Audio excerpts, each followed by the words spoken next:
네, 너무 감사합니다. 목사님 말씀대로 제발 안 주무셔야 될 텐데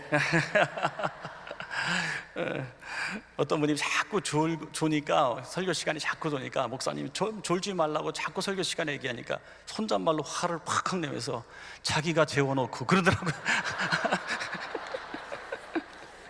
얼마나 설교가 재미없으면 졸겠어요. 저도 우리 그 성도님들도 사실 뭐 이렇게 졸긴 하지만 그렇게 워낙 제가 또 웃긴 말을 가끔씩 한 번씩 하기 때문에 자다가 깨기도 하고 그러는데 그때만 깨서 문제지만 하여튼 그렇게 주무시는 분은 별로 많지 않거든요. 그런데 한 번은 맨 앞자리에 앉아 계신 성도님인데 할머니인데 할머니께서 예배만 되면 자꾸 아니요 이렇게 하시는 거예요. 근데 설교하는 사람이 기분이 좀 그래요. 그런데 설교를 한참 하고 있다가 이제 여운을 띄고 다음에 설교를 딱 하려는데 소리가 나는 거예요. 야, 정말 제가 식은땀이 쫙 흐르고 정말 고생했던 생각이 납니다. 목사님께서 마지막은 히든 카드라고 이렇게 말씀하셨는데 정말 지금까지 정말 참여하신 분들이 너무나 은혜를 이렇게 사모하시고 잘 받으셔서 사실 마지막 시간에 딱 정리하는 이런 시간 되기를 원하는데 여러분들이 이미 다 결론을 얻으셨고 또 이 마지막 시간에 정말 결단의 시간이 참 중요하다는 생각이 듭니다. 물건을 잘 쌓아놓고 꼭지를 딱 묶지 않으면은 이것이 순식간에 쏟아져 버리게 되거든요. 그러니까 마무리를 잘해야 마무리를 잘해야 되는데 저는 오늘 이 마무리 정말 소중하게 생각하고요. 이 마무리 오늘 마지막 시간에 여러분들이 끝까지 정말 열릴 듯 말 듯 했던 그런 문제들이 한번 딱 열렸으면 좋겠어요. 그래서 정말 우리가 후회 없는 이번 성회가 되었으면 정말 좋겠습니다. 여러분, 세상에 제일 이제 신경질하는 게 뭐냐면 식당이 너무너무 맛있는 데 있다 그래서 한참을 찾아갔는데 너무 맛없는 식당이 됐을 때 정말 맛이 없어요. 속이 상하잖아요. 여러분들이 사모하고 기대하고 얼마나 오랫동안 기도하셨습니까? 여러분, 정말 그런 영적인 저는 부담감을 가지고 있거든요. 너무나 오랫동안 목사님이야 성도님들이 기도를 너무너무 많이 하셨습니다. 지금도 우리 원천교회에서 우리 성도님들이 지금도 막 중복 또 시간에 맞춰서 중보기도를 하고 있습니다. 그러니까 얼마나 저도 부담이 가겠어요. 그러니까 이렇게 기도할 수밖에 없어요. 하나님, 지금 제가 서 있는 게 아니라 하나님께서 저를 사용하시고 있는 통로가 될 뿐입니다. 하나님, 그렇게 생각을 하는 거예요. 그러니까 한편으로는 좀 마음이 홀가분해지기도 하지만은 우리 하나님께서는 분명히 지금도 역사하고 계시는 줄로 믿습니다, 여러분. 그러니까 우리 그 역사하는 하나님을 우리가 딱 붙들면은 은혜 받지 못할 사람이 한 분도 없습니다. 마지막 시간이니까 제 자신이 좀 별로 저는 웃기는 예화 같은 거 하나도 못 드는 사람이거든요. 여러분 경험했겠지만 너무 진지한 사람인데 제가 웃기는 얘기 하나 해드릴게요. 제가 그 부산 출생입니다. 근데 부산에서 살진 않았는데 오랫동안 부산에 피난 가셔서 이제 벌을 낳았기 때문에 부산 출생이에요. 부산시 동구 수정동 산업원지인데 하여튼 이 부산에 미션 중학교가 있습니다. 미션 중학교에서 이제 곧 중학생 체프를 하는데 그날 이제 목사님이 설교를 하시는데 애들이 뭐 교회를 다녀봤겠습니까? 중학교 1학년 아이들 이제 교회라는데 한 번도 안 다니가 예배를 평생 처음 드리는데 목사님이 무슨 말씀하는지 알 턱이 있습니까? 알 턱이 없잖아요. 정말 무슨 말인지 하나도 몰라요. 근데 이제 시편 23편 말씀을 읽으면서 그가 나를 푸른 초장에 누이시고 그랬거든요. 그러니까 이 친구가 자다가 깨가지고 푸른 초장에 누이시고 이 말을 횟집 생각을 한 거예요. 횟집. 그래서 옆에 교회 다니는 애한테 옆구리 칵 찌르면서 야, 초장이면 빨개야지 푸른 초장이 어디 있나 그래. 푸른 초장이 먹고 푸른 초장이 먹고. 그러니까 이 친구도 자다가 벌떡 깨가지고 교회 다니는 아이니까 뭔가 대답을 해줘야 되잖아요. 푸른 초장 갑자기 생각하니까 자기의 생각에도 푸른 초장이 뭔지 모르겠는 거예요. 아, 그거 와샤비 아닌겨? 웃어주셔서 대단히 감사합니다. 아휴, 흥행에 실패하면 어떡할까 걱정했는데 기분 좋아서 내치는 김에 한 판 더. 여러분 핸드폰 다 있으실 거예요. 핸드폰에 우리 특별히 중년 우리 권사님, 집사님들, 우리 청년들은 당연히 그럴 거라고 제가 생각하지만 애인 사진을 여기다가 넣고 다니는 분이 많아요. 중년 50대 60대 이상 되신 권사님들 남편 사진 있는 사람 별로 손 들어보세요. 99% 손주 손녀 사진이에요. 99%. 예. 90% 손주 손녀. 근데 어떤 60대 후반의 권사님이 신랑 사진을 다 여기다 놓고 다니는 거예요. 그러니까 다들 부러워가지고 너무너무 인고 부부도 이런 부부가 없다, 뭐 닭살이 난다, 막 계속 칭찬하니까 그게 아니라는 거예요. 자기가 너무 인생 살면서 힘들고 피곤할 때 이 사진을 보면 힘이 난대. 이게 더 열받아가지고 그게 무슨 소리야 했더니, 내가 이 인간하고 50년을 살았는데 뭔 일 못하겠냐 그러다가 그러면서 견뎌낸다는 거예요. 야, 그래서 오늘부터 자나깨나 다시 보십시오, 여러분. 아내 핸드폰에 내 사진이 있는 순간 이거는 내가 괴롭히고 있다는 거예요. 잘 사셔야 됩니다, 여러분. 자, 오늘 마지막 시간인데요, 우리 은혜교회가 저는 어떤 교회가 되기를 원하는가 하는 이 교회론을 가지고 말씀을 드리고 싶은데요, 은혜교회는 사람을 변화시키는 교회가 되기를 축복합니다. 저는 이런 생각을 해요. 야, 사도 바울 같은 사람이 우리 교회에 있으면 얼마나 좋을까, 그런 생각을 하게 돼요. 여러분들도 그런 생각할 거예요. 야, 사도 바울 같은 사람. 모든 신학생 목사님들이 가장 목회자로 존경하고 따르고 싶은 성경의 인물 1등이 바울입니다. 바울이에요. 근데 바울은 얼마나 위대하고 훌륭한 사람인지 모르겠어요. 예수님 다음에 인물이라 그러잖아요. 바울이 없으면 우리가 신약 성경 읽을 게 없어요. 그만큼 신약 성경의 대부분을 저술한 정말 위대한 인물이죠. 그런데 그런 바울이 있었으면 좋겠다고 우리 모두가 얘기하고, 바울을 닮아갔으면 좋겠다고 얘기하고, 바울의 뒤꿈치라도 날아갔으면 좋겠다고 얘기하는데, 바울이 사울이었던 사실을 우리는 잊어서는 안 된다는 거죠. 사울이 어떤 사람입니까?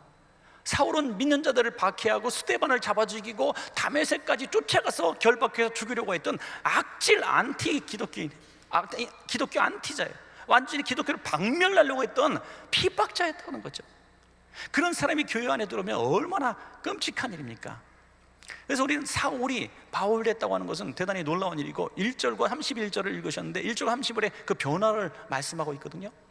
사울이 그 바울 됐다 얘기할 때 우리는 흔하게, 저도 그냥 주일학교 때 전도사 시절에 뭐 그렇게 얘기하기도 하고 듣기도 했는데요, 사울은 큰 자고 바울은 작은 자다. 그러니까 큰 자가 작은 자가 되고 교만한 자가 겸손한 자가 됐다, 이렇게 이름을 해석하게 했는데 좀 무리가 있다고 하는 것을 나중에 알았어요. 사울이라고 하는 이름은 하나님께 묻다라는 의미를 갖고 있고, 이 바울은 그야말로 작은 자라는 뜻을 가지고 있어요. 그 사울이라고 이름을 줬을 때 전혀 다른 이름이죠. 근데 부모님이 사울이라는 이름을 줘줬을 때 왜 사울이라고 줬을까 짐작해 보건데, 아마도 사울왕, 이스라엘의 초대왕 사울왕을 닮은 왕 같은 인물이라 이렇게 생각했는지 모르겠어요. 그러니까 과연 큰 자를 꿈꾸는, 큰 자라고 해석할 수도 있었겠죠. 그러나 성경학자들은 이렇게 얘기합니다. 사울과 바울의 이름 차이는 없다. 단지 사울은 히브리식의 이름이고, 이 바울이라고 하는 것은 여러분 아시는 대로 헬라식 이름, 로마식 이름이다, 이렇게 얘기하는 것이죠. 두가 다 같은 이름. 그러면 성경은 어떻게 말씀하는가? 성경은 이거를 분별해 놓고 있다는 것이 성경의 해석입니다. 처음에는 사울을 소개할 때 계속 사울 이렇게 나와요. 그러다가 오늘 사도행전 13장 주님 만난 이후에 사울이라고 하는 바울, 또 이렇게 바울과 사울을 같이 써요. 그 다음에는 주님의 일꾼이 됐을 때 이후의 삶은 무조건 바울이라고만 쓰고 있다는 거죠.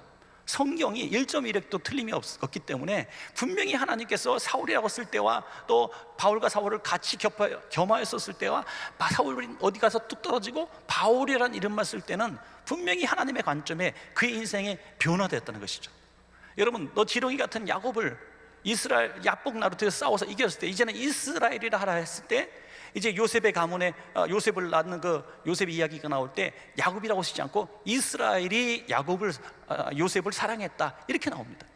그러니까 이 바뀌어진 이름을 성경은 놓치지 않고 쓰고 있다는 것이죠. 그럼 분명히 사울이라고 하는 인생은 예수 믿기 이전에 박해자 사울에서 주님의 종이 된 바울의 인생을 구별해 놓고 있다는 것입니다. 그러면 1절에서 말하는 사울은 어떤 사람이에요?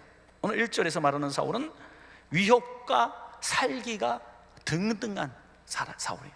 위협과 살기가 등등한, 아무짝에도 쓸모없고 공격적이고 속에 분노가 차 있고 세상을 향해서 막 불을 질러버리고 뭐 테러를 하고 싶고 묻지마 범죄를 하고 싶고 희망이 없는 사람, 비관적인 사람. 놀라운 것은 우리 젊은이들 가운데서도 희망을 말하지 않는 사람들이 참 많은 게 문제입니다. 정말 이 땅이 희망이 없다, 기성세대에 희망이 없다, 삶에 희망이 없다 그래서 염세주의로 빠지고 막 살고 그런 사람들이 참 많아요.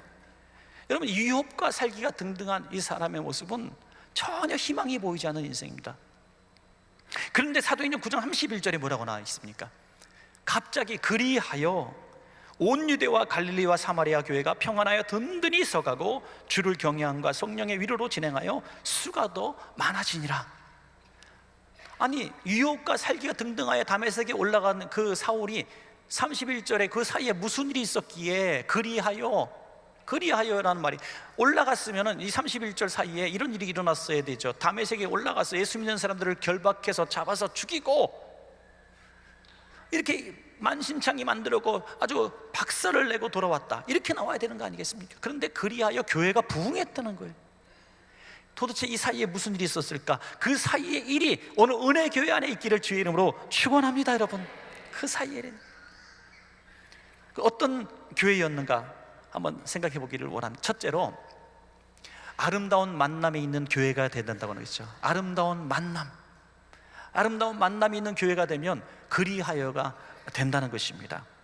우리는 좋은 선생님 만나서, 좋은 친구 만나서 사람이 어느 정도 변화됐다고 하는 이야기는 많이 듣습니다. 어떤 교육을 통해서 변화를 얻을 수가 있어요. 성격이 조금 바뀔 수도 있어요. 그러나 불신자가 신자가 되고 예수 믿는 사람, 박해하던 사람이 전파자가 되고 지옥 갈 사람이 천국 가는 것은 좋은 사람 만나서 변화되는 것이 아니라 부활하신 주님을 만나지 않으면 변화가 일어날 수가 없는 변화인 줄로 믿습니다. 여러분, 우리 은혜교회에 들어온 모든 성도님들은 어르신부터 우리 어린아이에 이르기까지 꼭 만나야 될 분은 부활하신 주님이죠. 정말 믿으시기 바랍니다. 주님을 만나야 된다는 거예요. 여러분, 묻고 싶습니다. 교회 다니고 있는 여러분, 신앙생활하는 여러분, 한번 묻고 싶습니다. 여러분은 바울처럼 부활하신 주님을 만났는가 하는 거죠. 아멘. 주님을 만났다. 예수 안 믿는 친구들이 너 예수님 만났어? 너 하나님 봤어? 이렇게 얘기하는데, 이걸 보지 못했기 때문에 우리는 항상 신앙에 갈등이 있는 거예요. 이제 중고등학교 때까지는 부모님 따라서 신앙을 잘 갖고 있던 청년들이 이제 대학교를 가니까 다 불신 청년들 사이에 들어가게 됩니다. 그리고 뭐 창조신앙 이런 것들에 대해서 우매한 것으로 넌 그 과학과 신앙의 어떤 기준점으로 과학은 진화론이고 신앙은 창조다, 창조신학이다, 이렇게 얘기를 하는 거예요. 여러분, 절대 그런 거 아닌데도 불구하고 자꾸 이 무신론적인 세계관 속에서 이렇게 얘기하다 보니까 정말 하나님이 안 믿어지는 거예요. 그럴 때 우리는 어떻게 해야 될까요? 회의를 낄 때 어떻게 할까요? 안 믿으면서, 부활하신 주님이 안 믿어지면서 그냥 믿는 척 해야 됩니까? 부모님 따라 그냥 교회 다녀야 됩니까? 그냥 그런 모습으로 찬양대도 하고 그런 모습으로 주일학교 애들에게 노 할아버지 이야기 그냥 할 겁니까? 여러분, 우리는 이것을 분명히 진단해야 됩니다. 내가 예수님을 만났는가? 사춘기 갈등처럼 정말 주님 살아계십니까? 정말 하나님 살아계십니까? 나 한번 보여주세요, 나 한번 만나주세요 라고 우리는 울부짖어 기도할 필요가 있는 것입니다. 여러분, 이것이 일찍 할수록 우리는 철이 일찍 드는 거예요. 제가 부목사 시절에 어떤 좀 큰 교회에서 부목사 생활을 한 3년 했습니다. 그런데 새벽 예배를 하루는 이제 인도하는데 뭐 한 200~300명 이렇게 있었던 것 같아요. 새벽 예배 설교를 하고 이제 내려가는데 부목사니까 당연히 그냥 내려가서 지하 주차장 가서 제 차 타고 그냥 가야 되는 거예요. 그 가는데 성령님이 제 마음속에 평소에 전혀 그랬던 적이 없습니다. 한 번도 그랬던 적이 없었던 마음에 감동을 주시는데, 저쪽 구석에 앉아있는 한 자매를 제 눈에 들어오게 하시더니 그 자매를 위해서 기도해주고 가라는 거예요. 여러분, 저는 부목사예요. 그리고 나이도 30대 후반의 나이. 그러니까 도무지 이 청년을 향해서, 그것도 미혼 청년에게 갑자기 안수기도를 해준다는 게 남들이 볼 때도 민망하잖아요, 여러분. 그죠? 지금도 젊었지만 제가 기도해준다 그러면 아버지 같은 나이니까 그런가 보다 하는데, 지난해 나 비슷한 나이인데 여자 청년한테 기도한다 그럴 때 또 오해할 수도 있고 말이죠. 그러니까 참 마음이 굉장히 갈등이 일어났습니다. 그리고 담임 목사님도 아닌데 부목사가 안수기도 하고 다닐 수도 없는 거잖아요. 그래서 억눌렀습니다. 참았습니다. 이건 아니지 하고, 윤리도 도덕도 아니죠. 내려갔어요. 지하주차장까지 2층에서 내려가서 시동까지 걸었는데 제 마음속에 책망이 강하게 오는 거예요. 야 이놈아, 너 뭐하냐?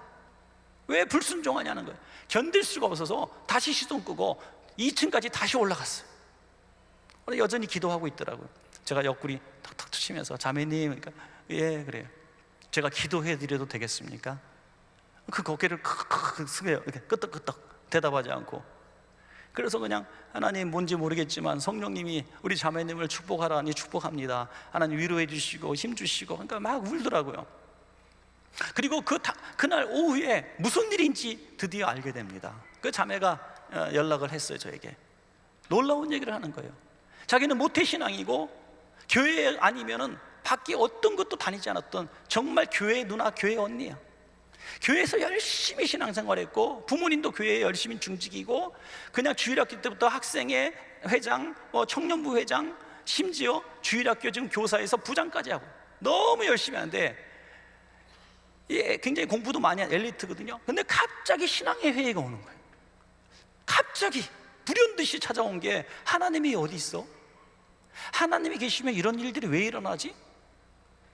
하나님이 계시면 공평하신 하나님께서 왜 이렇게 악이 득세하고 어려운 사람이 고난을 당하지? 하는 그런 한 가지 생각 속에 하나님이 믿어지지 않더라는, 그리고 지금까지 믿었던 모든 것들이 한 번에 우수수수 무너지는데 견딜 수가 없어서, 하루는 주일학교 애들에게 평소대로 공학 공부를 가르치고 있는데, 제 마음속에, 자기 마음속에 얼마나 그 환상 같은 게 보여지는데, 메말라 버린 우물에서 물을 퍼서 애들에게 주는데 물은 한 방울도 나지 않아서 먼지만 팍팍 잡히는 걸, 먼지를 아이들에게 먹이고 있는 자기의 모습을 보는 거예요. 물은 없는데 먼지를 먹이고 있어. 나도 믿지 않는 노아 할아버지, 요셉 할아버지 얘기를 지금 자기가 하고 있는 거예요. 믿으라고 하는데 도무지 양심의 가치 때문에 견딜 수 없어. 이제 하나님 앞에 도전했습니다. 하나님, 나 도저히 이렇게 신앙생활할 수 없습니다. 제가 일주일 딱 기도하겠습니다. 왜 일주일 동안 제가 하나님 앞에 기도할 테니, 이 일주일 동안 하나님께서 어떠한 모습이든지 저를 좀 만나주십시오. 하나님 살아계신 것을 조금 더 어떤 방식으로든 저를 좀 만져주십시오라고 기도했는데, 그날이 마지막 날이었다는 거예요. 마지막 일주일째 기도하는 새벽 예배 시간에 성령님이 자꾸 자매님을 위해서 기도하는, 저도 이런 일이 없었는데 처음 있는 일인데, 성령님을 위해서 자매님을 위해서 기도하라고 하는 이 자매님이 하나님이 살아계신 것을 확실히 알게 된 것입니다. 여러분, 지금도 얼마나 신앙생활 잘하는지, 20년이 지난 지금도 신앙생활 잘하고 있다는 것을 최근에도 카톡으로 연결하는 걸 제가 들었습니다. 여러분, 사랑하는 여러분, 하나님은 분명히 살아계시는데 그 살아계신 하나님을 만나고 못 만나고는 우리의 문제, 의지가 상당히 중요하다는 거예요. 여러분, 청년들이 많기 때문에 제 얘기도 하는 거예요. 저도 당연히 하나님을 깊이 깊이 체험했다고 생각했습니다. 어릴 때부터 저는 굉장히 기도를 많이 했고, 나름대로 방언기도도 어릴 때부터 했고, 그냥 교회가 그냥 집이었고, 교회를 떠나서는 제 삶을 생각할 수도 없는 그냥 교회의 형이었어요. 교회 오빠고 또 교회 동생이었죠. 그냥 교회에서 먹고 자고 그렇게 교회에서 살았습니다. 그래서 목사가 됐어요. 그런데 어느 날 제 부목사 시절에 연천에 세미나가 있어서 가는데, 제 마음속에 갑자기 죄책감이 오는 거야. 물밀듯이 죄책감이 오는 거예요. 견딜 수가 없었어요. 참을 수가 없었어요. 그래서 그냥 가다가 국도에 차를 받쳐놓고 무조건 차에서 내려서 그냥 산속으로 막 들어갔어요.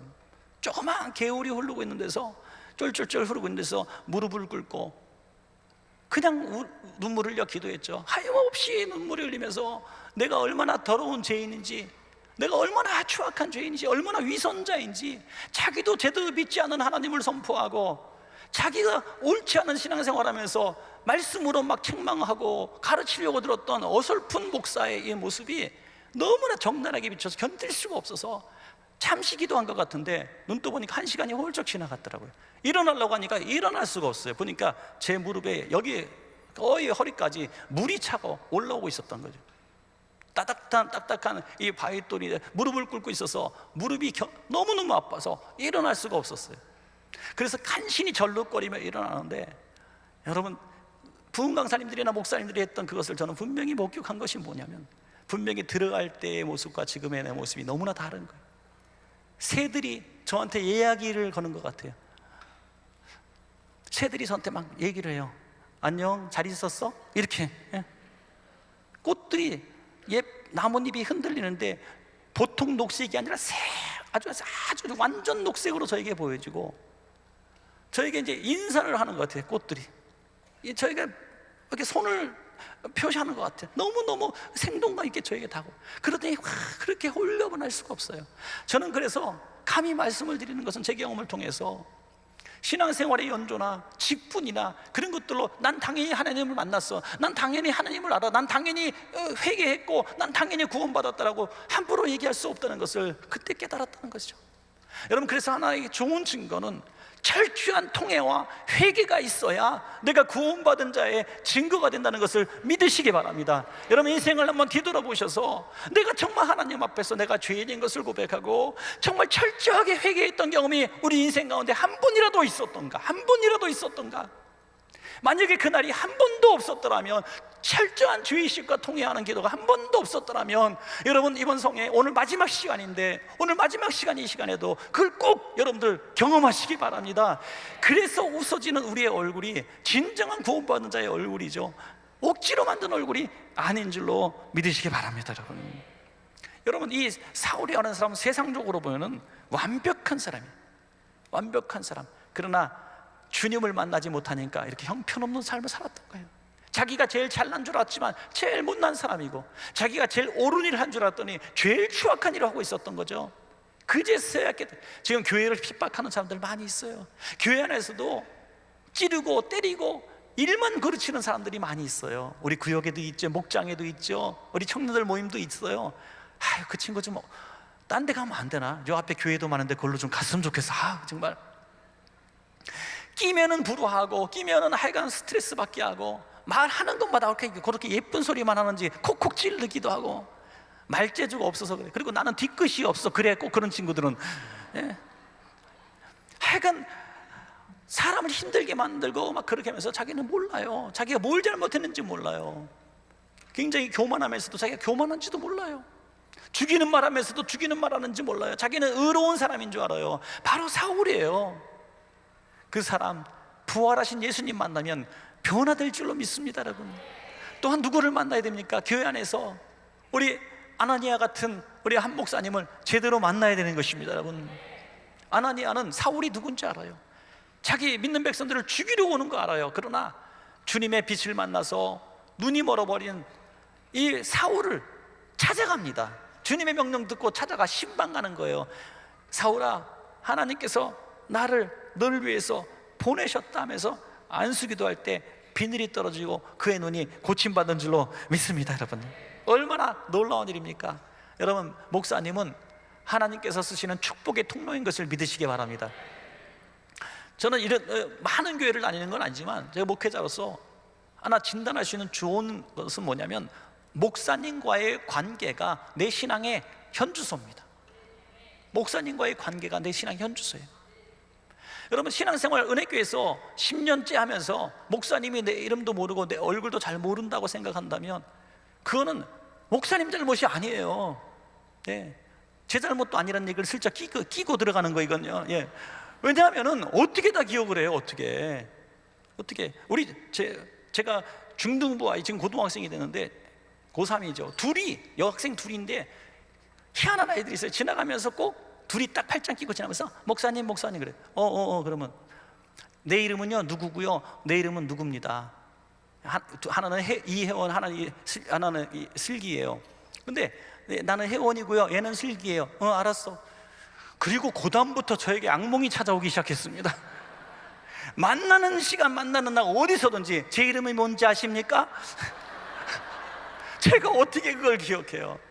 제 이름이 뭔지 아세요? 그러면 보죠. 그러면 하고 지나가는 거예요.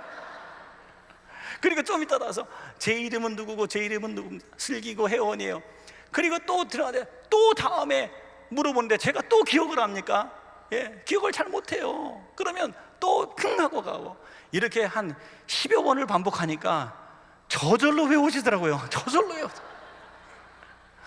그 다음에 딱 눈을 보면 슬기야 혜원아 그러면 뒤로 자빠져. 너무 좋아가지고. 여러분 무슨 말입니까? 목회자하고 항상 친밀하게 지내야 신앙의 정말 공동체의 즐거움 아니겠습니까? 영적인 아버지 우리 목사님과 사모님과 정말 친밀하게 지냈으면 좋겠어요. 친밀하게. 목사님 오늘부터 큰일 났어요 이제. 제 이름 뭔지 아십니까? 이렇게 물어보고 다니면 이게 큰일 났습니다. 노트에 적고 다니셔야 돼요. 아니면 전 교회는 명찰을 달게 하세요. 명찰을. 그래서 목사님을 축복의 통로로, 기쁜 일이 있어도 막 문자 날리고 전화하고, 조금만 힘든 일 있으면 전화하고 막 문자하고 말이죠. 얼마나 그것이 귀한 일인지 알 수 없어요. 제가 오늘 낮에 3부 예배 때 1, 2, 3부 때 말씀드린 그 친구 딸은 자기 아버지한테 말 못할 게 있으면요 저한테 미국에서 한국에 있는데 전화해서 막 울어요. 막 왜 울어? 아빠가요, 엄마가요, 막 그러면서 막 얘기를 하는 거예요. 그럼 내가 또 한참 전화 듣고, 전화세 많이 나오니까 조금 이따 다시 하자 하고 너 싼 전화로 전화도 하고, 그리고 기도해주고 그럽니다. 나이가 어린 나이도 아닌데요. 그렇게 목회자하고 친밀하게 상담하고 또 같이 기쁨을 나누고 기도 제목을 나눈다면 하나님이 아나니아처럼 사울의 눈을 뜨게 하시는 일을 삭시키셔서 복받게 한다는 것을 믿으시기 바랍니다. 그래서 오늘부터 목사님과의 관계가 잘 되시기 바랍니다. 잘 되세요. 목사님과 친해지는 비결을 하나 제가 말씀드리면요, 사람은요 뭘 받으면은 꼭 갚게 돼 있어요. 많은 거 하는 게 아니라 그냥 여러분들 별거 아닌 거, 여러분 목사님 생일이나 이럴 때 넥타이 같은 거, 아니면은 그런 것도 못하면은 조그만 카드 같은 거 있잖아요. 땡큐 카드 같은 거 써가지고 목사님 감사합니다 이렇게 되면, 사실 목사님이 뭐가 부족하시겠어요? 사실 되면 다시 하실 수 있잖아요. 하나도 부족한 게 없지만 그런 거 이렇게 볼펜이나 이런 거 하나씩 받을 때 그 사람이 누군지를 기억하게 되는 거죠. 그리고 볼펜 한 세트 조그만 거 드리면서 목사님 저 기도해 주세요 하고 기도를 받는 거죠.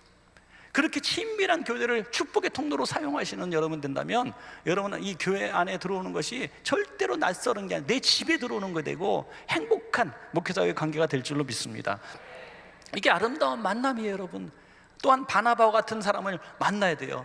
교회의 중직자, 우리 장로님들 제가 보니까 너무너무 훌륭하시고 권사님들 너무 좋으신 것 같아요. 교회 어른들, 스태프들, 사역자들, 우리 목회자들 너무 좋은 분들인데 다 바나바 같은 역할을 하는 분들이에요. 사울이 바울 되었지만 그를 신뢰하지 않고 믿지 않았습니다. 그때 바나바는 그를 가르치고 그의 편이 되어주고 변호해줘서 사울이 바울 되게 하는데 굉장히 큰 역할을 해주는 것입니다. 우리 목자에 섬기는 분들, 새가족 섬기는 분들, 또 우리 청년의 리더들, 이런 분들이 다 바나바 역할을 해줘야 된다는 거죠. 교회 안에서 키우고 덮어주고 사랑하고 변호해주는 사람이 꼭 우리 은혜교회 안에 있어야 될 줄로 믿습니다. 그리고 아름다운 성도들도 있어야 돼요. 성도들. 이 성도들이 이 바울을 이제 보호해주고 감춰주고 또 생명을 보호해주는데 이렇게 도움을 줍니다. 그래서 이 교회 안에서 사울이 바울로 변화된 것이지, 주님만 만나서 그의 인생이 이렇게 완전히 변화된 것이 아니라 주님을 만나고 좋은 목회자를 만나고 바나바 같은 교회의 중직자들을 만나고 또 자기를 도와준 성도들 같은 신앙의 동력들을 만났기 때문에 사울이 바울 되고 교회관이 특출하게 잡히고 어디 가든지 교회를 설립하는 인물이 된 줄로 믿으시기 바랍니다. 이것이 은혜교회입니다. 두 번째, 은혜교회는 어떤 교회가 되느냐? 치료와 회복이 있는 교회가 될 줄로 믿습니다. 사울이 눈이 멀었을 때 그의 주변에 있었던 사람들이 다 도망갑니다. 세상은 그래요. 살기 등등하고 권력 있고 힘 있을 때는 사람들이 막 붙어요. 막 붙어. 그런데 돈 없고 망하고 힘 없고 병들면 다 나를 버리는 거예요. 어떤 분이 우리 교회 성도님이 이제 교회를 나오게 시작했는데, 교회 나오게 된 동기가 뭐냐면, 절대로 교회 나오는 분이 아닌데 교회를 나오게 돼서 동기가 뭐냐면, 늘 매일같이 술 친구들이 있어서 술을 먹어요. 동네에서 매일 술 친구, 정말 가족같이 매일 만나요. 그래서 되게 친한 줄 알았나 봐, 나름대로. 매일 만나서 술 먹으니까 간이라도 빼줄 것 같잖아요. 막 너무너무 친한 거야. 그런데 말다툼했어요. 한 친구하고 말다툼했는데 친구가 좀 작게 밀었는데 넘어져가지고 좀 다쳤나 봐요. 그 오랜 술 친구가 그것을 진단서 끊고 경찰에 고발을 한 거예요. 그럼 다른 친구들이, 야, 우리 술 먹다가 장난치다가 이렇게 뭐 심하게 한 것도 아니고 넘어뜨릴 의도도 없었는데 이 사람이 넘어진 거다, 이렇게 변호해 줄 줄 알았는데 아무도 변호해 주지 않더라는 거예요. 네 문제는 네가 해결해 그러는 거예요. 거기서 완전히 실망하고 술 친구 딱 끊어버리고 교회로 나오게 된 거죠. 예. 여러분, 세상이 그렇더라고요. 세상은 다 그렇습니다. 그러나 교회 안에서 교제는 그렇지 않다는 것을 저와 여러분이 경험하지 않습니까? 교회는 그렇게 망가진 인생이 들어와서 치료받는 곳이고, 외로운 인생이 들어와서 친구를 만나는 곳이고요, 병들은 인생이 들어와서 고침받는 것이 교회인 줄로 믿습니다. 교회는 바울 같은 사람을 요청하는 것이 아니라 사울 같은 사람을 불러서 바울로 변화시키는 어떤 변화의 공장이 되어야 된다는 것입니다. 할렐루야. 그러니까 얼마나 귀한 곳이 교회입니까, 여러분? 주님이 이 땅에 오신 것은 죄인을 부르러, 병자를 부르러 오셨다 그랬어요. 그러면 병자와 죄인의 친구로 영원토록 사시는 게 아닙니다. 병자는 고쳐서 건강하게 하시고, 죄인은 고쳐서 회개케 하셔서 선한 사람, 의인으로 만들어 주시는 것이 주님의 역할인 것입니다, 여러분. 그러므로 죄는 미워하지만, 죄인이라는 것을 우리는 인정할 수밖에 없지만 그 죄인을 미워하는 게 아닌 거예요. 동성애 문제도 마찬가지예요. 뭐 그런 어떤 죄악의 문제도 마찬가지예요. 우리가 그것을 죄라고 함부로 얘기할 수 없는 이런 시대 속에 살아가고 있지만, 우리는 그 사람은 사랑하잖아요. 얼마든지는 고칠 수가 있습니다. 회복시킬 수가 있어요. 치료와 회복이라고 하는 것은 육신적인 회복도 있을 수 있고 마음의 병도 회복시킬 수가 있는 것입니다, 여러분. 제 친구 목사님, 형님이 있는데, 제 친구 목사님이 이제 신학을 나중에 하고 신학교 다닐 때 근심이 하나 있었습니다. 그 근심이 뭐냐면, 그 형님 문제, 전라도 광주 친구인데 그 형님이 그 광주 기동 경찰청에 그 오토바이 사이카 그 타시는 할리 데이비슨 오토바이 있잖아요. 그 타는 그런 경찰관이었어요. 근데 너무 멋있고 잘생기고 풍채도 좋아요. 근데 교회에만 안 다니는 거죠. 온 가족 중에 그분만 교회를 한다니까 이 신학생인 동생이 날마다 형님을 전도하는데 듣질 않는 거예요. 그런데 이 친구가 이제 목사님이 됐을 쯤에 형님이 갑자기 병이 발병해서 병원에 갔더니 너무 늦은 거예요. 암이 발병을 했는데, 암이 3종류의 암이 한꺼번에 발병을 해요. 3종류. 이 앞에, 옆에, 뒤에. 그래서 전부 다 말기로 발견돼요. 수술을 할 수가 없대요. 무슨 말이냐면, 수술을 하려면 여기 수술하면 여기가 늦어지고, 여기 수술하면 여기가 늦어져서 허공에 매달아 놓고 돌리면서 수술을 해야 되는데, 이게 통닭구이도 아니고 불가능한 거예요. 그래서 아예 손도 못 댔어요. 그래서 그 모습 그대로 당신은 몇 개월 사냐? 그래서 6개월 남았다 그러더래요. 6개월. 그래서 형님을 찾아가서 울면서, 형님, 당신 6개월밖에 못 산다는데 천국과 지옥이 분명히 있는데 동생의 마지막 소원 들어달라고 교회 좀 가자고 해서 광주에 가까운 교회, 자기 고향 교회로 인도를 한 거예요. 교회를 갔는데 병이 들고 마음이 약하니까 세상이 다 나를 버리더라는 거예요. 광주 기동경찰청에서는 굉장히 유명한 인물이에요. 그래서 막 이 친구 살리겠다고 경찰들이 모금 활동도 하고 막 그랬다는 거예요. 그런데 뭐 수술도 못 해보고 소용이 없는 거예요. 그 교회 갔더니 교인들이, 전 교인이 이분을 붙들고 안수기도 해주고 막 옆에 손 붙들고 기도해주고, 이런 세계가 있는지 이제 처음 알은 거예요. 여러분, 마음이 상하고 가난하니까 교회가 피난처가 되고 교회가 오고 싶은 곳이 되는 거예요, 여러분. 그래서 이 지역의 상한 마음, 깨어진 마음, 병든 삶이 됐을 때 은혜교회가 생각나고 올만한 교회가 되시기를 주 이름으로 축원합니다. 여러분, 얼마나 귀한 일인지 알 수 없어요. 우리 청년들도 잘 나가고 뭐든지 유명하고 그럴 때는 어디서든지 환영받겠지만, 너무나 마음이 울적하고 받아주는 데가 없고 너무나 지금 상한 마음, 연약한 마음이 있을 때 교회에 오면 공평하게 대해주고 모두가 환영해주고 모두가 위로해주고 꿈을 주고 격려해준다면 교회 외에 사실 어디를 찾아가겠습니까, 여러분? 오늘 김성환, 그때 이제 나중에 집사님이 되셨지만 이분이 이제 교회에 와서 주님을 만나고 보니까 내 인생이 너무나 헛된 인생이었다는 거예요. 그래서 그분의 기도가 이런 기도를 했대요. 하나님, 나는 죽는 건 두렵지 않습니다. 그런데 죽으려니까 너무 하나님께 죄송합니다. 하나님을 이제 내가 만났고 하나님을 이제 경험했는데 내가 이렇게 죽으려니까 너무 하나님께 죄송합니다. 그러니까 조금 생명 연장 좀 시켜주십시오 하면서 죽는 날까지 어떤 충성을 한다고 소원했냐면 교회에 이제 청소부처럼 들어갑니다. 매일같이 교회를 닦고 쓸고 청소할 일이 없으니까 매일 청소하는 거예요.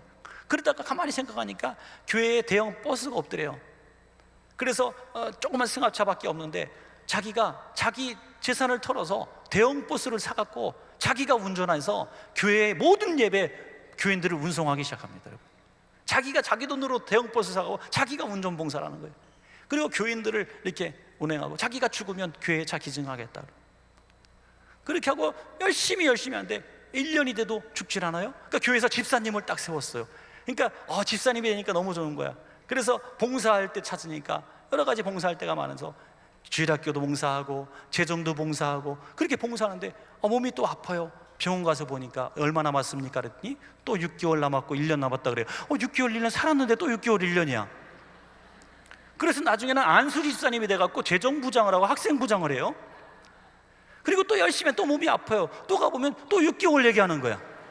그래서 사는 게 지금 60이 다 됐어요. 할렐루야.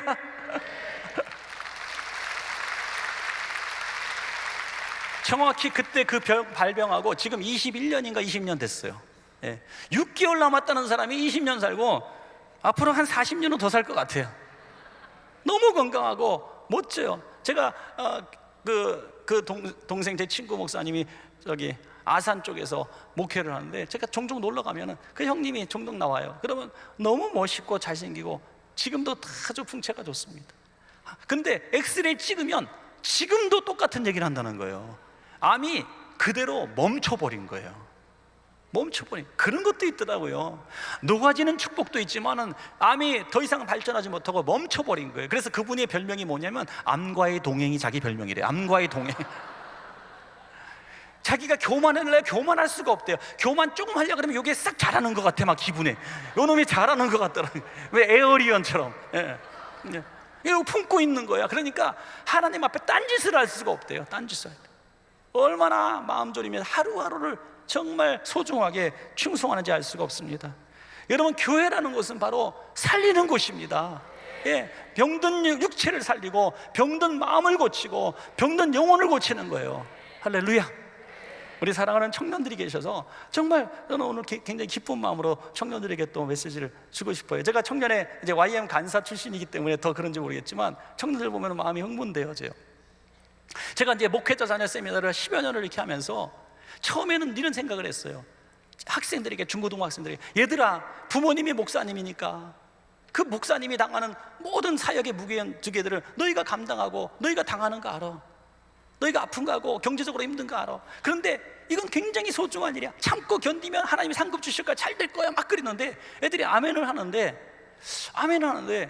별로 뭐 감동을 하는 것 같지 않더라고요. 제가 한 오랫동안 똑같은 강의를 계속 하다가 어느 날 아이들과 친밀하게 지내다 보니까 하나 나중에 제가 놓치고 있었던 걸 발견했어요.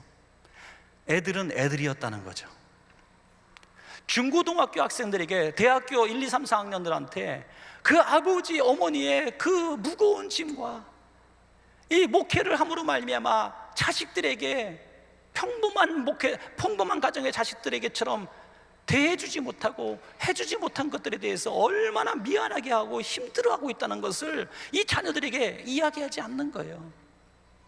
얼마나 불편한지 몰라요. 다른 아이들은 다 메이커 신발 신어도 목사 아들, 딸은 그거 신으면 안 되는 거예요. 왜? 야, 가난한 집사님들이 너희 메이커 신발 보면 시험 들어. 우리가 낸 헌금으로 너네 신었다 그러면 어떡해. 그래서 맨날 나이키가 아닌 나이스, 아디다스 아닌 아디도스 이런 것만 시켜주는 거예요. 치킨도 2마리 호식이 치킨 이런 것만 시켜주고, 피자도 2판 시켜주고, 한 판 사면 한 판 공짜. 그러니까 항상 삐품, 조금 모자란 거 그렇게 키우는 거예요. 그렇게 될 수밖에 없어요. 누구 시험 들을까봐. 한 번은요, 우리 부목사님 아기하고 또 집사님 애하고 둘이 막 싸우는데 얘 잘못한 게 없는데 계속 맞아. 나중에 물어봐. 야, 목사님 아들한테, 야, 너 맞고만 있어 왜? 그랬더니 우리 아빠 목사잖아요. 교회에서 쫓겨나면 어떡해요? 주일학교 아이가 그딴 소리 하고 있다니까요.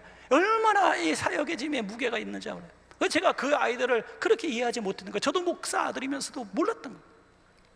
제가 나중에 그래서 뭐라고 했는지 아십니까? 얘들아, 너희들은 절대로 부모님을 이해할 수 없다. 부모님이 얼마나 너희들에게 미안해하고 있고 너희들이 못해준 거, 학원 과외 못 지켜준 거, 좋은 옷 못 입혀준 거, 너희 마음대로 정말 청춘을 행복하게 지낼 수 있도록 여행도 마음껏 못 보내준 거, 너무너무 미안하고 있는 거를 그걸 너희들은 이해할 수가 없다.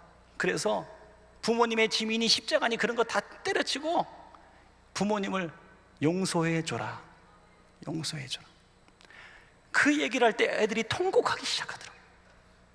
용서하는 거예요. 여러분, 부모님 세대 여러분, 자식을 붙들고 미안하다, 정말 미안하다, 내가 너에게 이런 자유와 행복을 주지 못해서 정말 못난 엄마 때문에 미안하다 라고 사과해 보신 적이 있습니까? 우리는 그렇게 하지 않아요. 얘야, 오늘 엄마랑 얘기 좀 할까? 마음 탁 진정시키고 얘기 좀 할까? 딱 부른 날 애들은 공포의 얼굴로 찾아옵니다. 아니나 다를까 밥을 먹었니? 하고 점잖게 시작하더니 다다다다닥 하는 게 1부부터 10까지 혼내는 거야. 그리고 얘기 다 했으니까 가서 씻고 자, 이래. 아무 일 없었다는 듯이. 그러니까 대화가 되지 않고 늘 상처가 있는 거예요. 아이들은 상처가 늘 있어요. 참아야 돼요. 부모님 때문에 난 견뎌야 된다는 이 어린 마음에, 너무 어린 아이가 성숙한 이런 삶을 살았기 때문에 힘든 거야. 여러분, 청년 여러분, 부모님이 여러분들에게 어떤 섭섭함과 강요와 아픔을 줬던지 오늘 기도 시간에 거두절미하고 그런 부모님을 용서해 주십시오. 용서해 주십시오. 왜냐하면 이해는 못해요. 이해할 수 없어요. 부모의 세대는 우리는 절대로 이해할 수 없는 넘사벽이라는 게 있어요. 그 문화와 모든 것들이 다 달라. 이해할 수 없어. 단지 용서하여서 자유롭게 해드리세요. 그러면 그것이 정말 우리들이 변화되고 우리들이 고침받고 우리가 행복해질 수 있는 비결이 되는 줄로 믿습니다.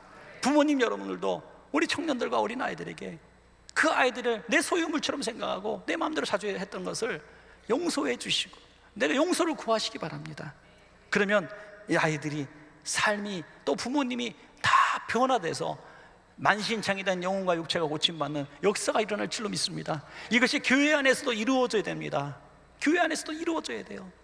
우리 성도님들이 서로 붙들고 용서해 주십시오.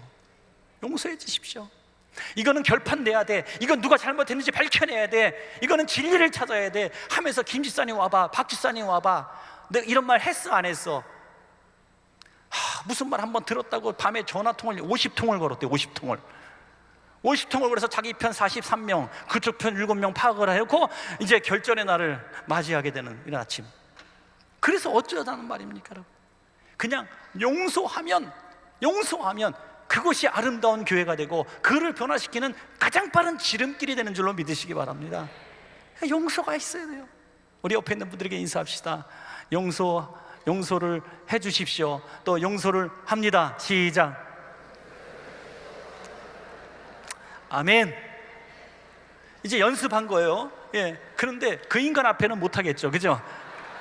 그냥 모르는 사람한테는 하겠는데, 아프리카 흑인에 붙들고 미안해서 내 주머니 털을 수 있는데 내 친구 밥 사는 거 왜 이렇게 돈이 아까운지 몰라요. 근데 우리가 그렇다니까요 여러분. 우리가 정말 교회 안에 최고로 아름다운 만남, 사람이 변화되는 그런 복된 만남의 장소가 되시기를 주의 이름으로 축원합니다.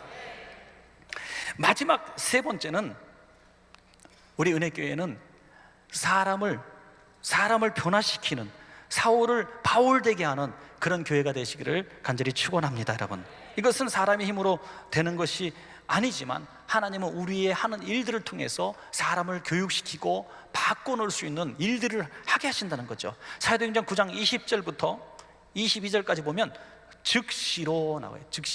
즉시로 각 회당에서 예수가 하나님의 아들이심을 전파하니, 그 다음에 듣는 사람이 다 놀라 말하되 이 사람이 예루살렘에서 이 이름을 부르는 사람을 멸하던 자가 아니냐, 여기 온 것도 그들을 결박하여 대제사장들에게 끌어가고자 함이 아니냐 하더라. 사울은 힘을 더얻어 예수를 그리스도라 증언하여 다메섹에 사는 유대인들을 당혹하게 하니라. 아멘.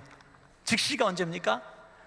치료와 회복이 있는 그 단계 이후에 상한 몸과 영혼이 쉼을 얻었습니다. 그 다음 단계가 뭘까요? 다시 세상으로 나가 죄 짓는 것입니까? 아닙니다. 이제는 변화되는 삶을 살도록 도와주는 교회가 된다는 거죠. 엘리야가 너무 사역에 지쳤습니다. 여러분, 사역도 지쳐요. 피곤합니다. 뭐 다 그런 건 아니겠지만 저도 저처럼 젊은 사람도 조금 열심히 하다 보면요, 힘들더라고요. 그래서 사람 만나는 것도 싫고요, 얘기하는 것도 싫고요, 그냥 조용히 혼자 있고 싶더라고요. 우울증이 그래서 오는 것 같아요. 하여튼 조용히 있고 싶어. 아무것도 하고 싶지 않은 때가 있단 말이에요. 그러니까 엘리야 같은 사람은 얼마나 탈진이 왔겠어요. 그냥 죽고 싶었다 그랬어요. 그런 엘리야를 하나님은 책망하지 않으시고 안아주셨습니다.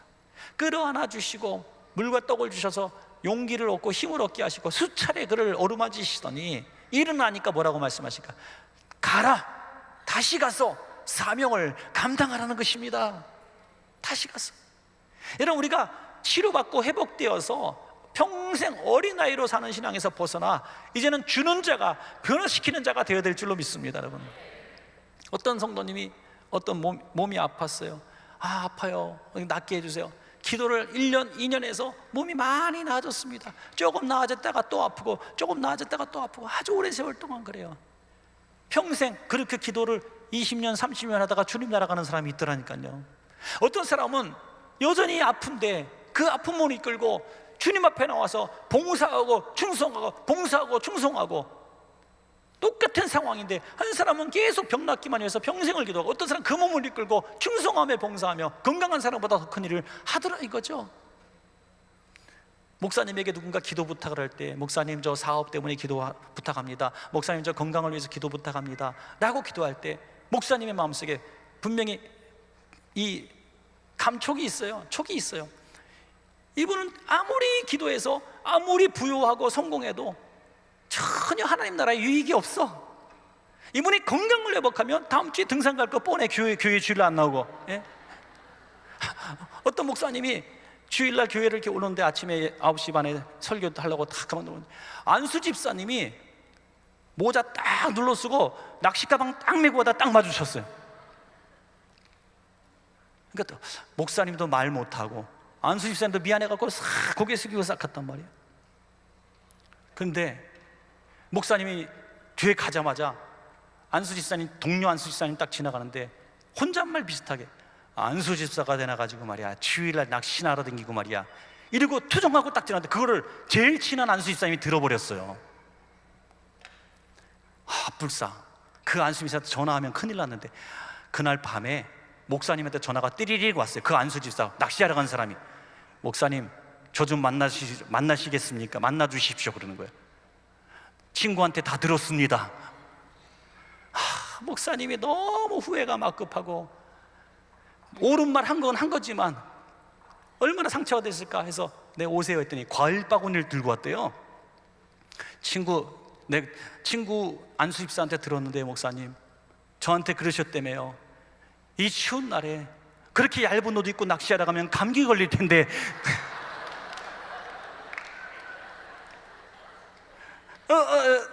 내가 그랬지. 그 안수 집사님 얼마나 지혜롭습니까? 살리는 말을 하는 사람이 있고요, 죽이는 말을 하는 사람이 있어요. 예. 똑같은 말을 해도, 야 목사님이 네 아주 웃긴 놈이란다. 야 주일날 안수 집사가 되나가지고 낚시하러, 야 너 그렇게 살면 안 돼 이렇게 얘기했으면 어떻게 교회를 다니겠고 어떻게 목사님과 관계가 되겠습니까? 그 영혼을 살리기 위해서 목사님 널 걱정하더라 야, 이렇게 해서 이제는 절대로 주일날 낚시하러 가지 않겠습니다 하고 변화된 삶을 살더라 이거예요. 여러분 이렇게 지혜로운 입술을 가지고 살리는 말을 하고 또 고치는 말을 해서 교회에서 큰일을 하게 하는 인물이 되게 하는 교회가 되어야 될 줄로 믿습니다. 우리 청년들도 보고 학생들도 보면 무조건 격려하세요. 무조건 이쁘다 그러세요. 무조건 큰 인물 될 사람이라고 얘기하세요. 그냥 무조건. 예.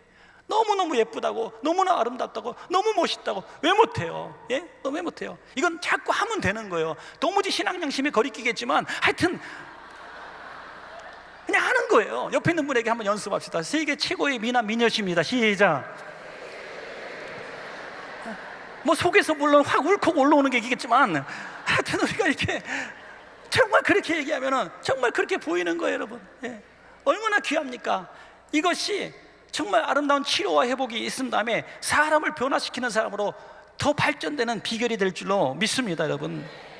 정말 제가 한 가지 정말 감동적인 간증을 들었어요. 이분이 소아리에서 목회하시는 지 목사님이라는 분인데, 개척교회 하시는 분이, 소위 너무 늦게 목회해가지고 애들이 이제 유치원, 뭐 초등학교 정도 다니는 자녀들이 있는데, 너무나 어려운 환경에 개척을 했으니까 뭐 건물을 얻을 수 있는 돈이 없으니까 아주 열악한 환경에 2층 예배당을 하나 이제 월세로 얻었어요. 그런데 추운 겨울에 이제 집이 넉넉치 않으니까 난방비가 아까워서 교회에다가 장판을 이렇게 큰 거 깔아놓고 의자 몇 개 밀어내고 장판 깔아놓고 그 온 집안 식구가 장판 하나에서 겨울에 잠을 보내는 거예요.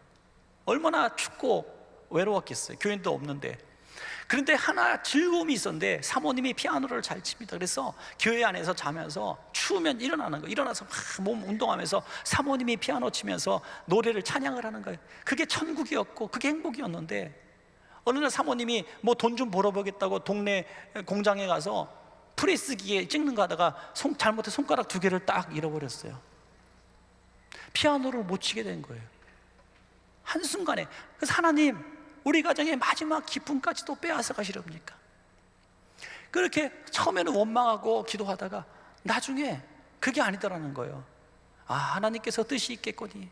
근데 그 조그만 영세 공장이니까 거기서 어떻게 보상할까 부들부들 떨면서 자기네 잘못이기도 하니까, 그럴 때 이렇게 얘기했답니다. 손가락 잘라진 거 우리 아내가 미숙한 숭늉공이 아니라 미숙하기 때문에 이렇게 된 건데 무슨 책임도 묻지 않겠습니다. 그냥 치료만 좀 해주세요. 이렇게 나가는 거예요. 너무나 감동을 해가지고 그 공장의 사장님 부부하고 그 직원들 전체에서 9명이 그 주간에 등록을 해버린 거예요, 그 교회에. 그래가지고 이 간증을 이 지 목사님이 직접 하는 거예요. 제가 들었습니다, 그 자리에서. 그런데 저는 너무너무 화가 났던 게 뭐냐면, 그분이 내 아내 손가락 2개 하고 9명의 영혼을 바꿨기 때문에 너무 감사하다고 얘기하는데 저는 화가 너무나 났어요.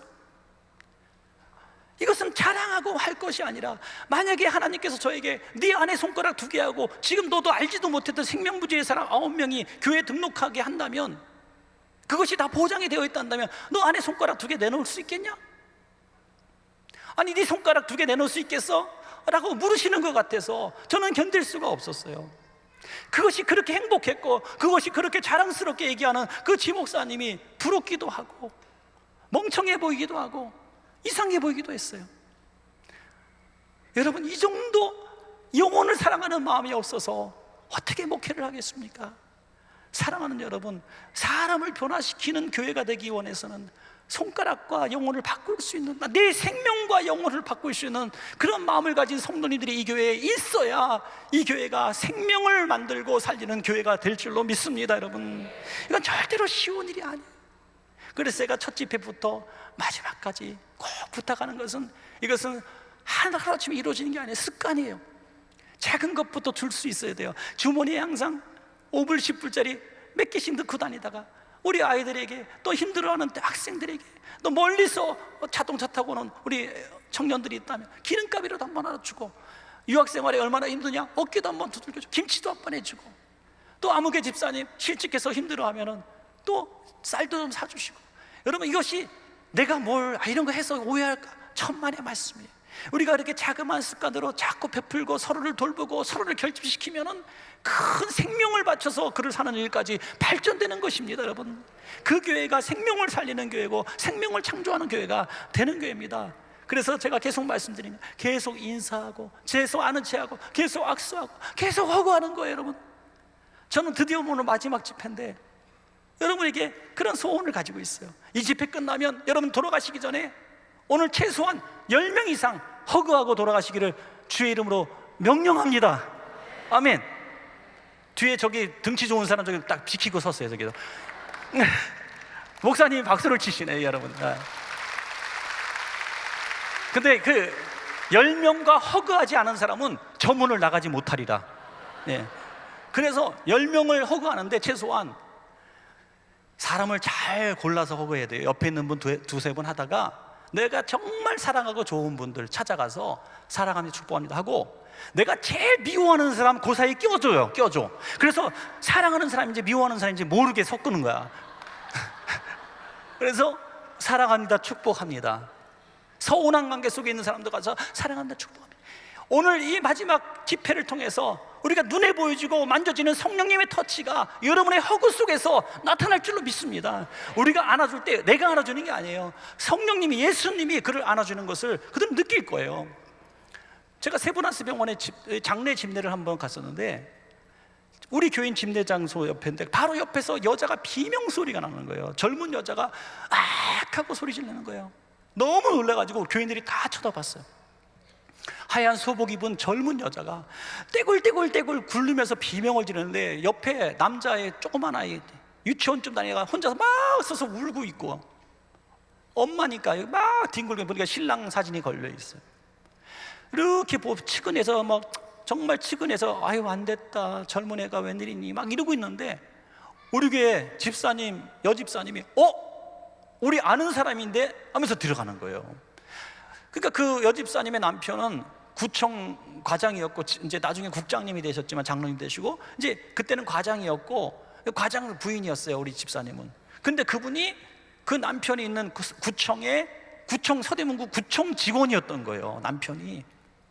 그러니까 남편 부부끼리 이렇게 만나는 일들이 많으니까 그 사진과 그 아내를 알아본 거죠. 이게 웬일이야, 이게 웬일이야. 어떤 일이 있었냐면, 그날 전날 밤에 아내도 마을 공고 같은 데서 일을 하고, 남편은 서대문구청 직원인데 어머니를 모시고 살았어요. 시어머니를 모시고 살았어요. 그러니까 늘 화가 많은 거예요. 늘 일거리가 많고 짜증이 많았어요. 그래서 늘 남편을 이렇게 추궁하는 이런 일들을 했겠죠. 그날 밤도 시어머니가 바로 옆에 있는데 막 남편에게 막 분노를 쏟아놓고 있었어요. 남편에게 당신 말이야 막 그냥 그랬는데, 남편이 하더니 그대로 심장마비로 탁 쓰러지더니 병원에 오는 중에 죽어버렸어요. 여러분 한번 상상해 보십시오. 어머니가 보는 데서 남편을 죽인 여자가 됐어요. 아기는 울고 난리를 다. 이게 두려운 거예요. 난 어떻게 살아가야 될 것인가? 내가 지금 무슨 짓을 한 것인가? 후회해도 소용이 없어요. 그래서 나 따라 죽을래 하면서 뒹굴고 있는 거야 지금. 이제 막 영정 들어오고, 그때 우리 교회 그 집사님이 아무 소리 않고 이런 상황을 이제 이해한 그 이후에 가서 꼭 끌어안아주더라고.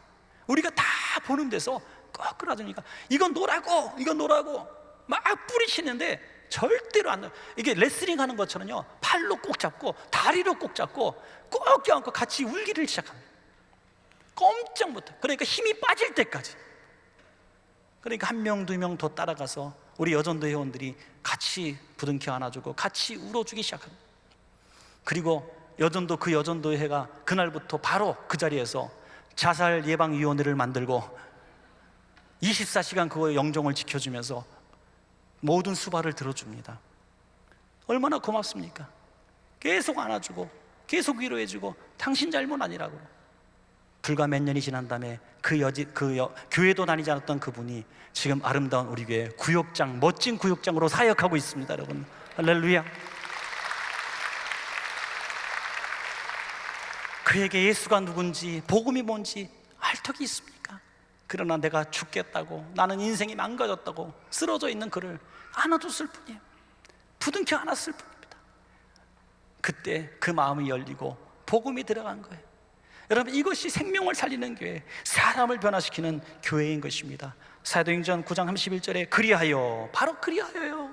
그리하여 온 유대와 갈릴리와 사마리아 교회가 평안하여 든든히 서가고 주를 경외함과 성령의 위로로 진행하여 수가 더 많아지더라. 부흥하려고 몸부림친 게 아니라 하나님은 사랑하는 영혼들을 그를 사랑해 줄 만한 교회로 보내시는 줄로 믿습니다. 여러분 저는 그 사실을 참 들었어요. 그래서 제 마음속에 깊이 있어요. 교회에 부흥하려고 몸부림친다고 부흥되는 게 아니고요, 한 영혼을 사랑하는 교회가 되면 하나님이 그 영혼을 우리보다 더 사랑하시기 때문에 사랑받는 교회로 보내시는 것을 깨달았습니다. 내 사랑하는 영혼을 사랑해 줄 만한 교회로, 사랑해 줄 만한 목사님 밑으로 보내는 거예요. 그럼 여러분들이 다른 거 할 필요 없어요. 하나님 보낸 영혼만 사랑해도 우리 은혜교회는 최고 넘치는 교회가 되는 것이죠. 누구든지 갈 만한 교회, 위로받을 만한 교회, 변화되는 교회가 되시기를 제 이름으로 축원합니다.